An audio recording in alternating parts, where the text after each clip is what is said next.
Welcome back, y'all. Moondog Investigation. This is the latest on the Tonga volcanic eruption and tsunami that followed. To 80,000 people throughout Tonga affected by either the eruption itself or from the tsunami waves and inundation as a result of the eruption. Even from space, the scope of the eruption was stupendous. On Tonga, it sounded as bad as it looked. Holy shit. Deafening, and for those by the water, it could only mean one thing: run. Oh. This is why. A tsunami generated by... The tsunami left a trail of destruction across Tonga's archipelago. Many parts are completely covered in ash. With communications down, neighbouring countries are frantically trying to make contact. The underwater volcanic eruption that triggered the tsunami, as seen from space, lasted less than 10 minutes, but caused waves of more than a metre high to crash into Tonga and Fiji. Plumes of gas and smoke are still pouring from the volcano, reaching 20 kilometres into the sky. Alerts are in place from the west coast of the United States to Japan, where people were warned to stay away from the coast if possible. The South Pacific eruption sent a shockwave around the world, with air pressure changes recorded as far afield as Canada and even Scotland. The concerns now are for the Tongans who may not have scrambled to safety in time, and the fear that further eruptions can't be ruled out. Russell. Teams on the ground for about 24 hours now. We did have some initial contact with our team just after the major eruption, and when the tsunami alert had been raised, and our teams were supporting local authorities to move people to the very limited higher ground around Nuku'alofa on the main island in Tonga. So we do know that. We do know also that there has been some significant damage in the northern shore of the main island in Tonga. We are very keen to hear from the low-lying and outer atolls within Tonga itself closer to the eruption site.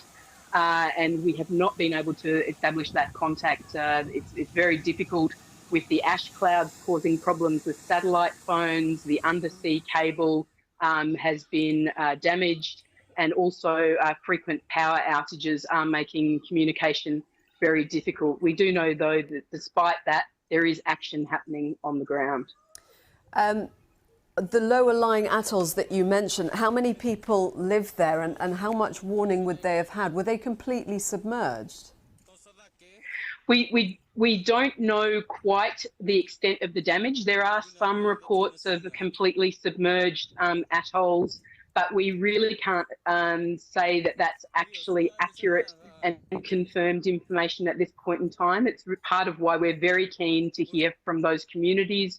We're also very keen for the New Zealand Defence Force flight and the Australian flight that has been offered of assistance to the Tongan government to be able to take off, hopefully tomorrow morning, to do some surveillance and reconnaissance so that we can get more information about that. The eruption of an underwater volcano about 65 kilometres north of Tonga's capital. By an underwater volcanic shockwave. New Zealand's High Commission provided high ground and a view for those who could flee there. But Tonga is relatively flat. Homes were flooded, cars were swept away, property destroyed, boats capsized. But given the ferocity of the multiple blasts, the tsunami itself was relatively small.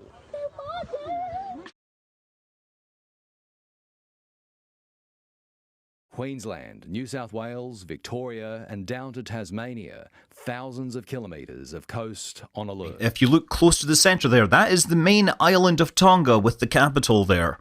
And we got a lot of images from the island as the eruption started. The skies got dark and eventually went black, and then the internet's gone out, so we're not really getting great communication from there. But so far I hear that there have been no fatalities, which is a good thing. The main effect on the rest of the world so far, however, has been a tsunami which spread around the Pacific. It was much larger, obviously, to places nearby, but it came up to the US West Coast, and it just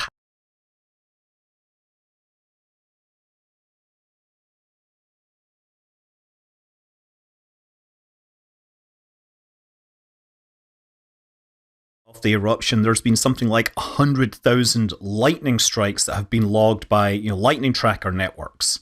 All that heat, turbulence, dust, and water is a great way to generate those charge differences that let lightning happen.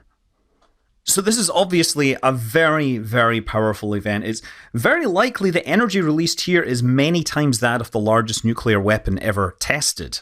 And I'm not sure what the island will look like after this, but I know that if you go back 10 years or so, you actually have two separate islands, or basically islands on the rim of a caldera, which is sort of in the middle here.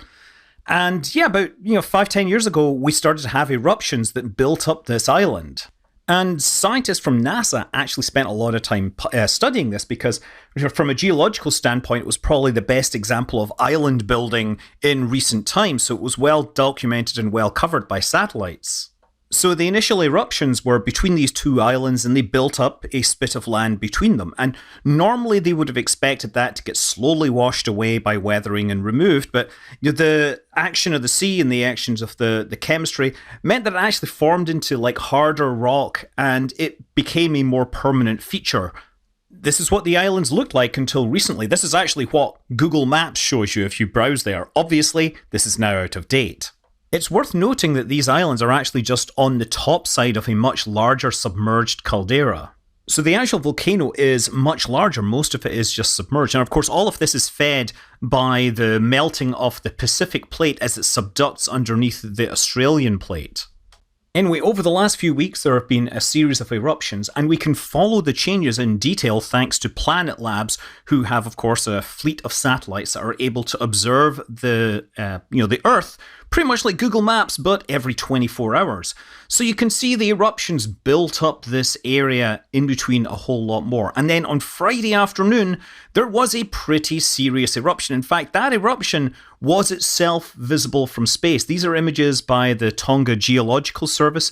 They went out on a boat and they saw like the ash rising to tens of thousands of feet. And after that settled down, Planet Labs got another image showing basically the middle of the island having largely been demolished. And this is just a couple of hours before the